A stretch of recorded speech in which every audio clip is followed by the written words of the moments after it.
তো এখানে আমি চলে যাচ্ছিলাম স্টেশনে, মা আগেই পৌঁছে গেছিলো। মা বললো দাঁড়া আমি তাহলে টিকিটটা কাটি। তাই আমি বললাম ঠিক আছে, আমি তাহলে আনারসগুলো নিয়ে আস্তে আস্তেই যাই। আর আজকে খুবই গরম পড়েছে, আর আমি যখন দেখছিলাম যে ট্রেন আসতে কত দূর, তখন দেখি ঝমঝমিয়ে বৃষ্টি এসেছে।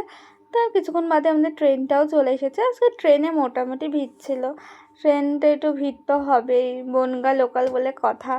তারপর আমি বসে গেছিলাম, আর ছোটোবেলায় না এই জানলার ধারে দাঁড়িয়ে দেখতাম যে কত দূর বাকি স্টেশন, তো ভালো লাগতো। তো ট্রেন থেকে নেমে আমি অটোয় উঠে গেছি, আর এটা যতদূর সম্ভব ইচ্ছামতি নদী হবে মনে হয়, আমার না ঠিক মনে নেই নদীটার নাম।